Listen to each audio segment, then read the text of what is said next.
podcast Papo de Clínica, tudo que um bom médico precisa ouvir.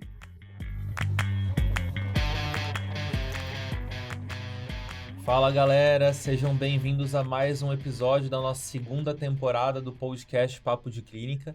Lembrando que esse podcast está com essa parceria fantástica com a Medway, o melhor curso para você que está se preparando para residência no estado de São Paulo.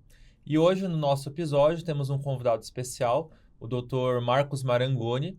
O Marcos ele é médico formado pela Unicamp, fez ginecologia e obstetrícia também na mesma instituição.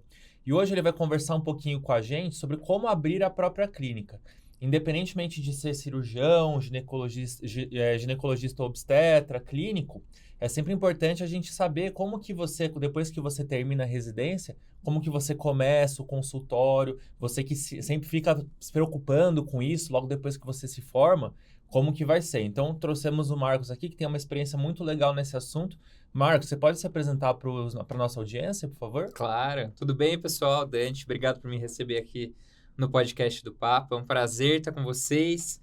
Bom, eu sou Marcos Marangoni, sou médico ginecologista obstetra, formado pela Unicamp, fiz faculdade na Unicamp também, fiz R4 na Unicamp, sou mestre na Unicamp também, pela Unicamp. E depois de 10 anos de formação nessa minha casa aí em Campinas, eu vim para São Paulo para entrar no mundo da assistência, né? Sair do mundo da universidade, ali do hospital escola e do amparo da instituição para começar o consultório e, sem sombra de dúvida, foi bem desafiador, assim. Nem posso imaginar. E aí conta pra gente como é que foi essa transição, então, Marcos, como é que foi sair de bater dedo no relógio de ponto para começar o consultório? Como é que começou assim do zero? De onde que veio a ideia? Conta um pouquinho mais pra gente como tudo começou. Legal. Quando eu cheguei em São Paulo, acho que eu estava bastante perdido nos caminhos que eu podia seguir, né? Então, você tem várias possibilidades, desde fazer um consultório no estilo de coworking médico, né? Que tem vários lugares onde você pode, tipo uma Livance da vida, enfim. Ter o seu próprio lugar, alugar uma sala de alguém, trabalhar, começar o seu consultório num grande hospital, né? E aí, eu acho que eu fui tateando um pouco, assim, tentando entender um pouco como era a ação em cada um dos lugares. Então, eu era concursado aqui na USP, na ginecologia no HU, e onde eu conseguia ter mais prática com aquelas cirurgias mais pesadas e tudo mais, até eu conseguir ter um pouco mais de volume no consultório e conseguir me estabelecer mais, ter uma clientela maior ali, né?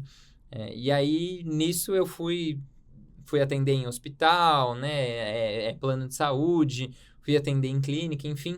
E até que eu cheguei, junto com a minha esposa, que é minha sócia, a conclusão de que a gente queria abrir o nosso lugar, ter as nossas diretrizes, né? Então, enfim, comandar um pouco ali a forma de trabalho, a forma que a gente pensa no trabalho, de uma forma nossa mesmo, assim, né? Então, acho que foi esse tatear, assim, e se frustrando, né? Que a gente se frustra muito quando a gente sai da residência, né? A gente pega vários trabalhos meio ruins, assim, e aí a gente vai selecionando o que faz mais sentido pra gente ou não. E o que fez mais sentido para você naquele momento?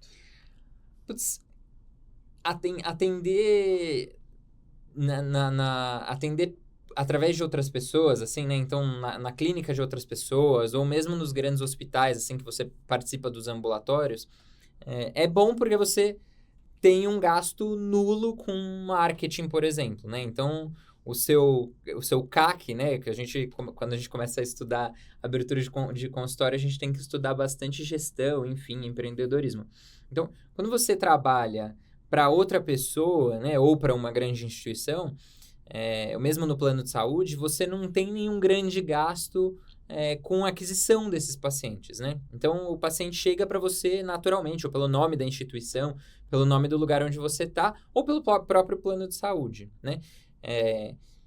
E, em contrapartida, você também não tem uma preocupação muito efetiva com tudo que está ao redor de você. Então, a preocupação você chega lá, Eu atendi, sei lá, aqui em São Paulo, para quem conhece, atendi no São Luís, atendi na Beneficência Portuguesa. Então, você chega lá, tem a sua lista, a sua agenda de pacientes.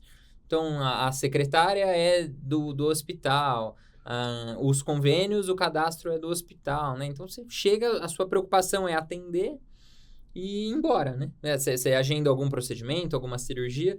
Então, você não tem uma grande preocupação de novo, desde o marketing, quem vai atender o WhatsApp, quem vai fazer os agendamentos, o sistema do hospital, você não precisa se preocupar. A Anvisa, a licença da vigilância sanitária, você não precisa se preocupar. Então, é bastante confortável, assim, nesse aspecto. Mas, por outro lado, você não tem muita liberdade. Então, você tem que atender naquele horário estabelecido, com as regras daquela instituição, né? A sua margem é menor, né? Porque você não tem nenhum desses gastos, então a sua margem é menor. É uma forma de se trabalhar super justa, assim, mas para mim e para minha esposa não fez muito sentido na época. E a gente decidiu rumar para essa outra vertente de ter o nosso espaço, né? De fazer as coisas desde a decoração até o formato de atendimento, o protocolo de atendimento ser muito peculiar nosso, assim, no que a gente acredita. Entendi. E fala uma coisa pra mim, todo mundo sabe, né? O pessoal acompanha aí todos os episódios do podcast, eu sou intensivista, e um dos motivos pelos quais eu decidi fazer UTI é que não precisaria se preocupar muito com o WhatsApp de paciente, com gente telefonando de madrugada. Lógico, você vai estar no plantão, você vai estar lá trabalhando, ocupado com os pacientes, mas quando está fora do plantão, você não vai ter essa preocupação. E aí, nesse contexto de transição, né, da clínica para a clínica particular, efetivamente, não era uma preocupação sua de que, obviamente, por ter uma clínica particular, o nível de exigência dos pacientes não seria maior nesse contexto? É maior, sem sombra de dúvida, é maior o nível de exigência, né? Mas acho que faz parte do cuidado, cada vez mais, a gente conseguir trazer, principalmente na pós-consulta, né? Isso, só para trazer um contexto, eu e minha esposa, a gente abriu uma clínica de contracepção. A Casa Irene é uma clínica onde a pessoa vai lá colocar DIU, basicamente. DIU ou implante contraceptivo. O pós-consulta, né? O pós-procedimento ali, é tão ou mais importante do que a própria consulta. Então, a paciente, ela quer falar com você, ela quer entender o que está acontecendo, chega na consulta, você tem que atender com muito esmero ali, trazer todas as informações, e mesmo assim, existem complicações e você vai ter que lidar com isso com a paciente depois, assim. E faz parte. Então, quem não gosta desse pós-atendimento, quem não gosta de ser incomodado, entre milhares de aspas, pela paciente, porque pode ser que a pessoa não tenha o perfil de ter o consultório. Então, quem atende no privado, quem faz procedimento, principalmente, vai ter que ter um contato muito próximo com os pacientes que podem complicar, que podem ter algum sintoma no fim de semana, né? Então, os pacientes entram em contato, sim, e isso faz parte da nossa realidade. Claro que, de acordo com o seu modelo de negócio, né, de acordo com como você enxerga a sua clínica, isso pode fazer parte de um fluxo, de um processo maior, e não necessariamente ser uma responsabilidade somente sua de atender isso, né? E você pode fazer isso como parte de algo da clínica, da mesma forma que você pode segmentar os atendimentos com outros profissionais. O cuidado pós-atendimento, né, ou pós-consulta, ele pode ser segmentado também com esses outros profissionais. Entendi. Uma coisa interessante que você comentou, que me chamou a atenção, foi que a sua clínica tem um nome, é Casa Irene. É bem interessante que muitas vezes a gente vê o médico, por exemplo, nas páginas de Instagram, promover o próprio nome. Então, por exemplo, a gente teve aqui o episódio da primeira temporada com o Rafael Franco, que é um dos cofundadores do Papo de Clínica, e ele falou que ele tem um perfil de Instagram, que ele é o Dr. Rafael Franco, e ele falou pra gente várias táticas que ele utiliza de marketing médico e que para ele funcionou muito bem. Eu queria saber, na sua opinião, por que você optou pelo nome da instituição, da Casa Irene, e não, por exemplo, do Marcos Marangoni, ginecologista, por exemplo. Qual que foi o seu racional nesse sentido? Perfeito. Quando a gente pensou em abrir a Casa Irene, quando você vai abrir uma clínica, é um negócio que você está abrindo, né? A despeito de a medicina ser algo muito peculiar, né? Os negócios de saúde serem muito peculiares, a clínica, ela precisa ser gerida. Então, você precisa ter um público-alvo, você precisa ter um segmento de pacientes que você acompanha. Ainda mais em São Paulo, né? Acho que isso é mais verdadeiro ainda para quem está em São Paulo, que o público é cada vez mais nichado. Você precisa entender de tudo isso que eu já falei. Então, de custo, quanto custa para você atrair uma paciente até a sua clínica, quando essa paciente vai voltar, então, qual é quando você pretende vê-la de novo, né? Quando eu e a Mari, minha esposa, a gente começou a pensar na Casa Irene, a ideação é que a gente não queria um modelo de negócio cada vez mais high ticket, assim. A gente não quer aumentar o nosso preço, aumentar a nossa... eu não quero ter uma super clínica exclusivista na Avenida Brasil, entendeu? Não é esse o meu modelo de negócio.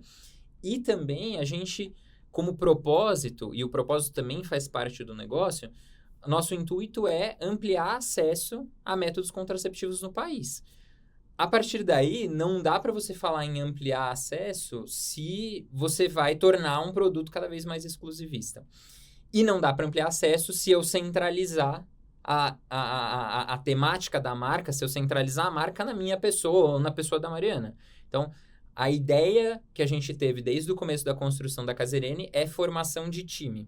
Então, hoje a gente tem vários médicos que trabalham na clínica, enfermeiros que trabalham na clínica, que atuam nessa ampliação de acesso. Por isso que eu falei daquela segmentação do pós-consulta. Então, o médico, ele atende no nosso modelo de negócio, então ele também trabalha com contracepção, que é o foco da clínica, e pode ser que ele fique responsável ali pelas pós-consultas, né?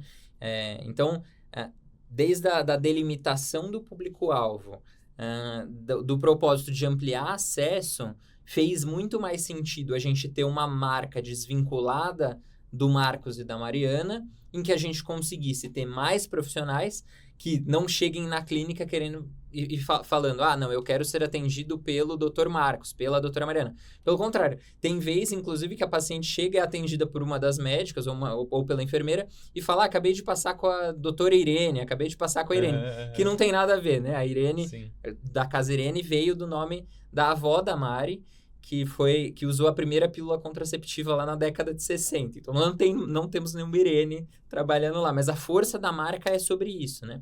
É você poder construir um produto, né? Oferecer um produto de qualidade, uniforme por uma equipe, que não dependa da sua imagem, né? O que não funciona para outras pessoas. Então, tem pessoas que têm a clínica com o próprio nome, que é centrado nessa mesma pessoa, ou que mesmo criam um grupo, mas sempre centralizado na imagem dessa figura, né? Então, são modelos de negócios diferentes, e quando você vai começar a pensar em abrir a sua clínica, você tem que pensar nisso. Inclusive, quando você vai pensar em sócio, né? Uhum. E quando a gente quer abrir o consultório, a gente sempre se depara com isso. Assim, você saiu da residência ali com 2, 3 amigos... E, vamos abrir uma clínica junto, né? Vamos abrir uma clínica multiprofissional, ou vamos abrir uma clínica dessa especialidade e agir de forma segmentada. Isso tudo você tem que pensar na hora que você vai construir essa marca, né? Desde tipografia, o nome da clínica, enfim, que seja o que você quer. Você quer criar uma marca que não seja centralizada em você ou não. Ou você quer ser o médico responsável, o médico que mais vai ter atuação ali na assistência mesmo. Entendi. Assim, eu queria até fazer um paralelo até mesmo com o papo de clínica, né? Porque a gente, quando criou a página, não havia inicialmente o intuito de monetização ou de venda ou de qualquer coisa nesse sentido. Mas uma coisa que é muito importante, pessoal, isso acho que fica claro, assim, em todos os episódios a gente comenta sobre isso, é a questão do propósito da coisa, né? Então, se você vai lá, vou abrir um consultório, você não sabe para quem que é seu público-alvo, quem que você vai atender, onde que vai estar seu consultório efetivamente, como é que vai ser, a chance de dar errado é muito grande. No Papo de Clínica, o nosso intuito desde o começo era, de fato, democratizar a medicina, levar ela para locais em que a pessoa não tem tanto acesso, ainda mais agora com a questão de vários médicos se formando em faculdades de qualidade, às vezes não muito boa. Ele ia lá, via um caso do HC, via uma discussão do HC e conseguia aprender com aquilo. Então, o propósito, gente, ele vem sempre na frente. Nada adianta a gente pegar e fazer uma coisa na nossa cabeça, vou abrir um consultório, tá, mas como? Né? Acho que isso é muito importante deixar claro para quem está ouvindo a gente, né, Marcos? Acho que tem que ficar muito claro isso, né? Sem dúvida. O propósito, ele direciona tudo o que você vai fazer. Sei lá, eu vou falar da Casirene de novo, né? Que é o meu modelo de negócio. Então, a gente quer ampliar o acesso. A gente não quer ser a clínica fancy, a clínica do high ticket. Mas, ao mesmo tempo, todo mundo quer ser super bem atendido. Todo mundo quer ir numa clínica legal, numa clínica bem decorada. Como você faz uma clínica bem decorada que não é um negócio fancy, que não é a minha cara ou nem a cara da Mari, né? Então, a nossa clínica, por exemplo, ela tem toda uma decoração de casa de vó. Então, a Dona Irene é vó da Mari. Então, a gente tem móveis que não combinam um com os outros. Ele tem um aspecto meio, às vezes... um aspecto bem acolhedor mesmo, mas com umas cores mais vibrantes, que é a nossa cara e a cara que a gente quer imprimir para esse modelo de negócio. Então, eu tô plenamente de acordo. A primeira coisa que a gente tem que fazer é focar no que você quer entregar para as pessoas, né? E para quem você quer entregar. Pode ser que você consiga fazer um consultório de sucesso sem ter isso muito claro, sem ter essa segmentação? Pode, mas minha percepção é de que isso é muito mais difícil, porque quem não sabe para onde está indo, né, é aquela velha história. Sim. Às vezes não para em lugar nenhum.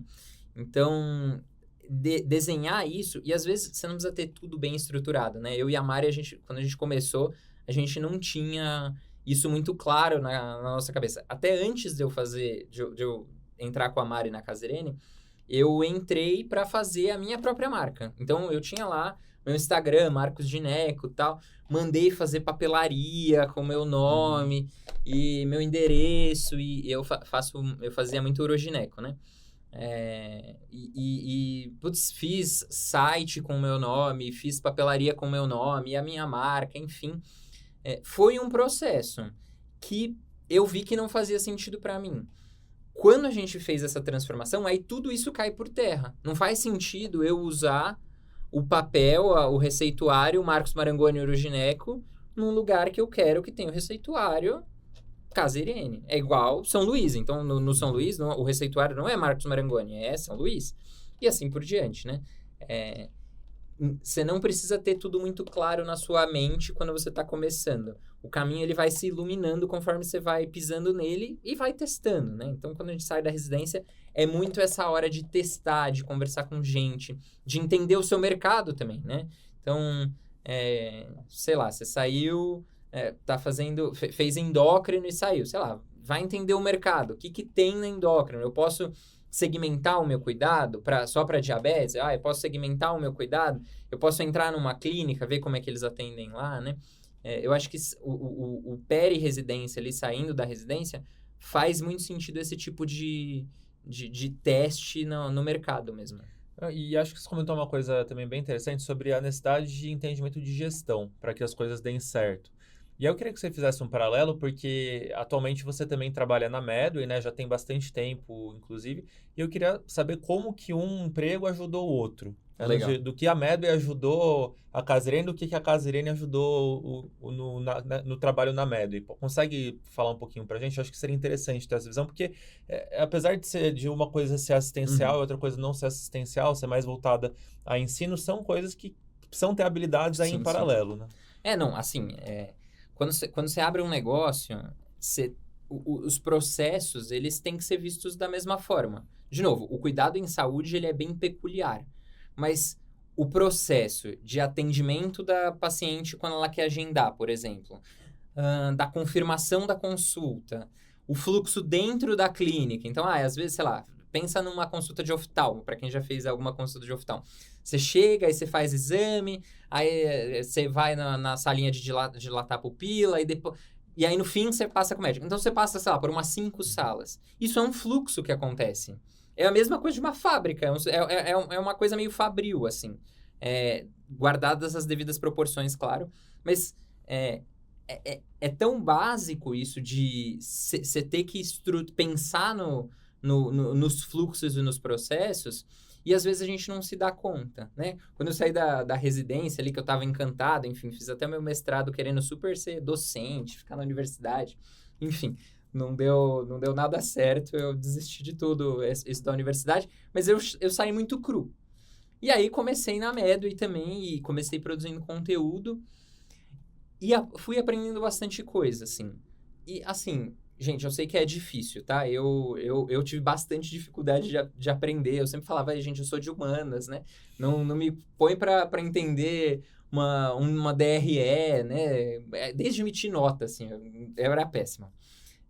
Mas aí você vai aprendendo. E putz, se você começa a pesquisar na internet, sei lá, tem curso do Sebrae, que é de graça. E, assim, é do básico, assim, sabe? Do que a gente não sabe. Eu, como médico, eu não sabia, né? Quando eu saí da faculdade, saí da residência, eu não sabia o mínimo, assim. E você faz um curso do Sebrae de graça, o quanto você já não aprende. E aí você vai, entra no LinkedIn, vê pessoas de gestão falando, começa a conversar. Isso é uma habilidade que, se você destravar, você vai muito pra frente, que é conversar com gente, assim.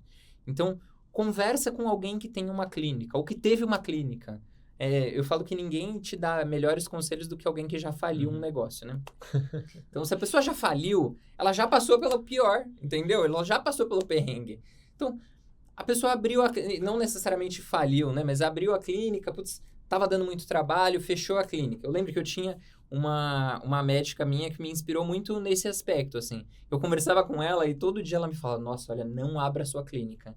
É muito problema de entender, desde a parte trabalhista, que você tem funcionário, até a parte burocrática de abrir e manter o lugar, assim. E aí você vai conversando, né? Vai conversando, entende, pega uma consultoria. Quando a gente foi abrir a Casa Irene, é uma casa mesmo, assim. E a gente teve que trabalhar a acessibilidade do lugar, que não era tão acessível. E aí a gente teve que construir um elevador, uma plataforma elevatória. E aí precisa da aprovação da Anvisa, precisa de registro na prefeitura. Como que a gente vai saber isso, né? Mas você tem que aprender. Então, é pesquisando e conversando com gente e falando com quem deu as caras. E acho que a coisa mais importante daí é colocar energia nisso, tá? Quando você abre um consultório, às vezes a gente fica esperando o momento certo de abrir o consultório, né? De sair dos empregos ruins e ir para o nosso emprego do sonho, até você estar pronto, até você ter a carteira de pacientes ideal. Putz, não funciona assim. Você precisa dedicar o seu coração àquilo mesmo. Você precisa dedicar energia, seu tempo de trabalho. Você precisa sentar e fazer acontecer, né? Então, acho que esse é o mais importante, assim. Não vai vir na sua mão, as coisas não acontecem assim.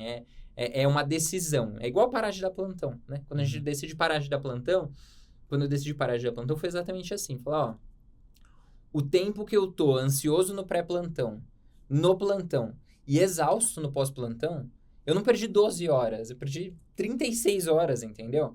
Que eu podia estar trabalhando para alavancar alguma outra coisa. Então, é uma escolha, assim. E aí a Medway traz muito conhecimento para mim, para a Casa Irene. E na Casa Irene, como dono do negócio, né, como fundador do negócio, eu sinto várias dores que eu enxergo na Medway também. Então, me ajuda no meu trabalho, assim. É bem sinérgico, é bem interessante. E, Marcos, você comentou bastante da questão, né, da questão de fábrica, de esteira de produção. Conta pra gente como que é, então, na Casa Irene. Como é que funciona lá? Legal.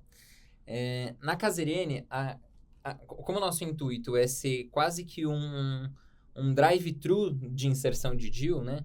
As pacientes já chegam muito sabendo o que elas querem. Então, tem um processo desde contato no WhatsApp de, quero agendar, E aí as dúvidas mais comuns, né? Precisa estar menstruada para inserir o DIU? Tem anestesia? Pode ser qualquer dia?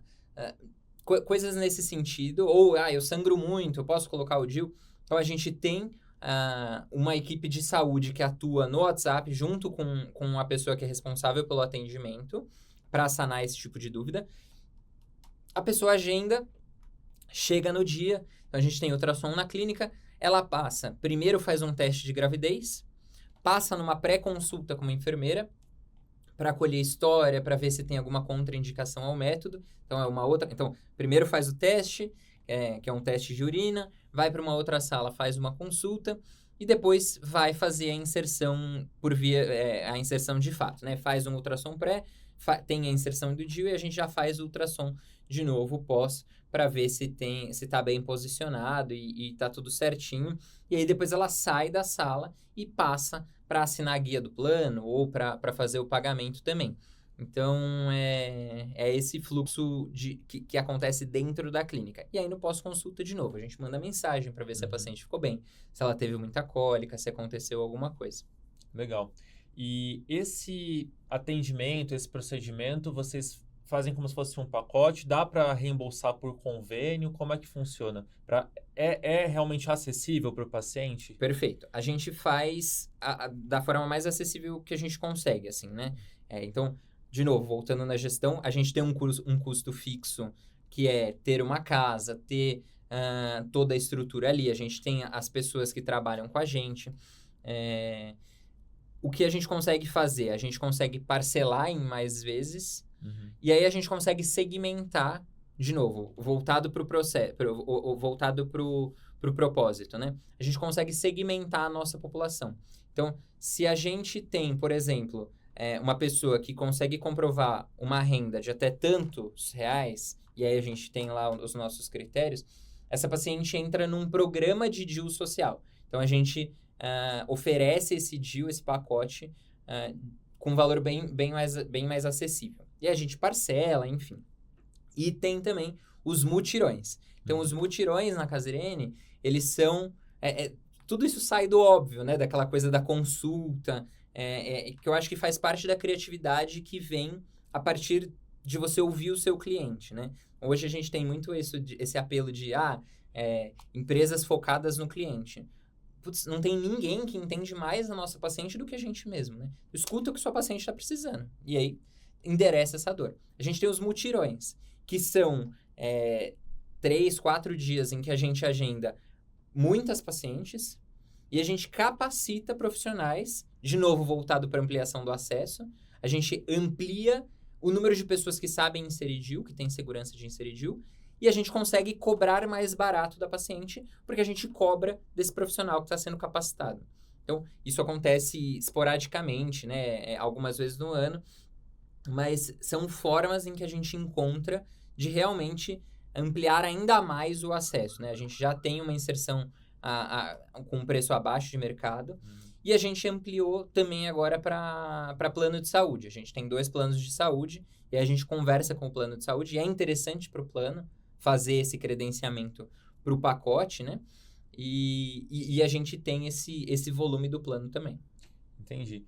E tem a possibilidade também de participar em licitação do SUS, quando vocês, nesses mutirões, não necessariamente precisa ser para um serviço médico particular ou daria para ser para o serviço público também? Ótima pergunta. No nosso caso, a gente tem a Casirene, os mutirões no SUS surgiram antes da Casirene, assim. Antes da minha esposa ser sequer minha namorada, a gente já fazia esse tipo de mutirão.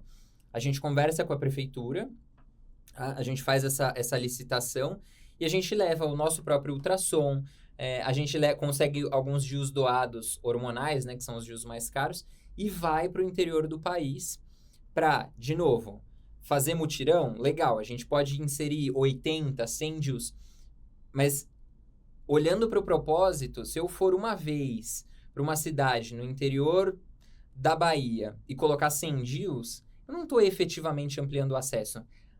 A grande pegada no SUS, e aí é o nosso viés do trabalho, é capacitar a equipe local.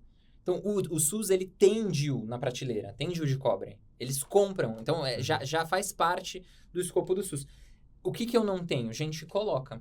Então, a gente vai para esses lugares, faz a licitação, a prefeitura paga a gente, então não é trabalho voluntário.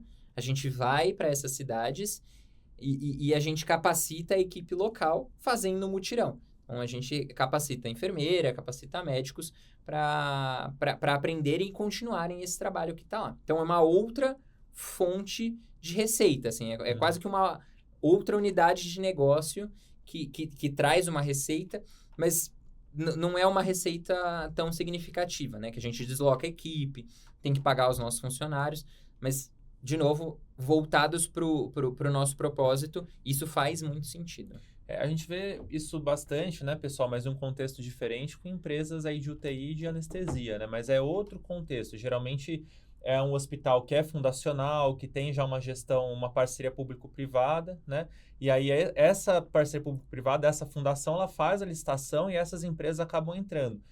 Como se fosse mesmo uma terceirização do serviço médico. Isso, de uma certa forma, pode ser benéfico, a depender do contexto, porque consegue efetivamente trazer e completar uma equipe que muitas vezes, pelas condições de pagamento do SUS, acaba ficando defasado, né? Então, isso que o Marcos comentou, de realmente trazer, né, de capacitar a equipe local, é muito interessante. E o que eu queria saber, assim, rola algum tipo, no seu trabalho, já sente algum tipo de preconceito, assim, pela questão de método contraceptivo? Tem alguma coisa nesse sentido? Existe algum tabu, principalmente nas cidades do interior? Acontece alguma coisa desse jeito, assim? Existe bastante, assim, né? Então, desde, sei lá, certezas religiosas, convicções religiosas que a pessoa tenha, e tá tudo bem, a gente super respeita, até alguns mitos de que o DIU é abortivo, de que o DIU causa uma infecção, de que é mais fácil engravidar com o DIU do que com a pílula. São várias fake news que circulam que a gente tem que combater. E isso não só no âmbito do SUS, tá? No consultório também. Então, quando a gente fala de um assunto disruptivo, e aí os ouvintes, os espectadores podem empatizar com isso, a gente enfrenta várias crenças dos nossos pacientes em relação a qualquer coisa. Algum medicamento que você prescreve, alguma orientação de estilo de vida que você faz, né? Então, educação em saúde, ela é algo constante, assim, né? E a gente tem sempre que lutar para os nossos pacientes terem acesso ao melhor da evidência atrelado ao melhor que a realidade daquela pessoa pode ter, né? Então, acho que é esse o balanço que a gente tem que fazer. Sim, claro. E acho que isso é o mais importante, né, pessoal? A gente sempre fala isso aqui. A gente teve um episódio, inclusive, em que isso foi deixado bem claro sobre a questão da nutrologia, dessa especialidade que a gente vê essa contaminação mesmo, assim, por medidas que não tenham menor base em evidência científica. E o que é mais importante, assim, independentemente, né, do modelo de consultório. Então, temos o modelo aqui da Casa Irene que o Marcos explicou, mas também não tem problema você ser um médico que tem um perfil pessoal no Instagram, que tem uma clínica chiquérrima nos Jardins, desde que você faça coisa baseada em evidência, como tem que ser, como que todo mundo estuda. Afinal, a medicina é uma coisa científica. Então, a gente sempre deixa isso bem claro para o nosso ouvinte, né, que independentemente de posicionamento, do que você acha, tem a ciência que está por trás e que foi construída ao longo de décadas, ao longo de séculos, né? Então é uma coisa que é bastante importante, e acho que esse esclarecimento para a população também tem um papel social bem importante, no sentido de a população entender como é que funciona o método, né? Então toda essa questão educacional é bem importante, né, Marcos? Nossa, sem sombra de dúvida, assim, e isso a gente tem que olhar com bastante cuidado, né? Então, apesar de, às vezes, a gente estar oferecendo o melhor cuidado, o que tem no ápice do conhecimento, no ápice da ciência, o paciente na assistência, ele tem outra realidade. É exatamente isso, né? O que a gente consegue, o que a gente pode oferecer efetivamente para um paciente que está ali na sua frente. E aí você tem que ter esse molejo de entender qual a realidade e o que tem disponível para você fazer. E isso no consultório privado é muito real, né? A gente sai, geralmente, da residência ofertando apenas o que é top de linha de ciência, sem pensar exatamente nas possibilidades ou na realidade daquela pessoa, né? No consultório e no SUSão, né? Na assistência do SUS mesmo, real, assim, na ponta, fora dos grandes centros, é outra, né? Uhum. Tanto para cima quanto para baixo, né? Então, a gente tem que ter bastante cuidado nesse manejo dos pacientes e, assim, é sempre acolher aquele paciente, né? Então, a gente está sempre lidando com uma pessoa que está vulnerável, que está buscando ajuda. Então, mesmo que a paciente venha usando XPTO, que não tem evidência nenhuma, a nossa luta não é contra a paciente, que tá contra, que não tá sem evidência ou que quer continuar usando o remédio XPTO ou o soro XPTO, enfim. Não é sobre isso, assim. Aquela paciente está vulnerável e não é com ela que você tem que se irar ou se zangar. Então, você tem que entender o que está acontecendo na vida dela, por que ela está daquele jeito. Aí é o lidar com a paciente mesmo. Isso que você comentou é bem interessante, pessoal. A gente viu isso bastante, a gente da terapia intensiva viu isso bastante na pandemia de Covid. Então, às vezes, tinha paciente internado gravíssimo, lá entubado, com disfunção de múltiplos órgãos, e a família implorando para que dessem cloroquina, ivermectina pulverizada via sonda enteral, porque achavam que aquilo era efetivamente o que ia salvar, né, a vida do paciente. E aí a gente também não pode julgar. Afinal, a família está numa situação de extrema vulnerabilidade, familiar lá jovem, sem comorbidades, entrar numa UTI à beira da morte. Como é que dá para julgar uma situação dessa? Então, eu concordo plenamente com você. Eu acho que a luta não é com quem está pedindo, com quem tem essa visão, mas sim contra toda uma situação que faz com que haja uma perda importante de conhecimento, uma perda aí de querer saber efetivamente como as coisas acontecem. É sempre pelo lado mais fácil, né? Então, eu dou tal remédio, já resolve de tal jeito, né? E aí, Marcos, para a gente finalizar, eu queria que você fizesse um apanhado para quem está assistindo, para quem está ouvindo a gente, né? E que desse algumas dicas aí de ouro para quem está pensando efetivamente em empreender na medicina. Seja empreender, abrir uma empresa efetivamente, por exemplo, educação médica ou alguma coisa nesse sentido, ou mesmo empreender pelo lado assistencial. E a gente conseguiu ver aqui, pelo que você comentou, que você acaba com a Casa Irene tendo tanto papel assistencial, mas também um papel educativo para os profissionais da saúde, né? Você consegue falar aí para o nosso público algumas dicas aí que você acha que valem a pena aí, algumas dicas de ouro aí? Dicas são várias. Eu acho que uma coisa que a gente já falou muito é tenha claro o propósito do que você quer fazer, do que você quer oferecer e a partir daí construa um caminho. Uma outra dica, não é fácil, assim. Tem vários dias em que a gente quer desistir quando a gente está empreendendo, tá? E isso é desde quem abre uma fábrica de chiclete até, enfim, em qualquer segmento, empreender é bem desafiador, porque você é colocado constantemente fora da sua zona de conforto, né? Então, você tem que... É a sua vida aquele negócio, né? Então, você trabalha muito para que aquilo dê certo e várias coisas dão erradas, né? A gente erra várias vezes. Então, apesar dos dias ruins, existem dias bons, né? Uma dica é ouvir podcast de empreendedor, assim. Então, tem vários podcasts bons. Eu vou, inclusive, citar uma das frases de um podcast que eu ouvi, eu não lembro de quem é. Que quando você está empreendendo, 90% do tempo você está apanhando e 10% do tempo você está batendo. Então, se prepara, que você vai apanhar bastante. Mas, assim, é muito gratificante quando você tem quando você percebe que fez sentido, que você conseguiu criar algo... Porque o que é uma empresa, né? São várias pessoas que estão trabalhando, remando no sentido de algo em que se acredita. Então, de novo, Casa Irene, ampliar acesso. Apesar de ser muito difícil, de a gente ter vários problemas, vários entraves, desde financeiros mesmo, de começar um negócio, os primeiros anos do negócio,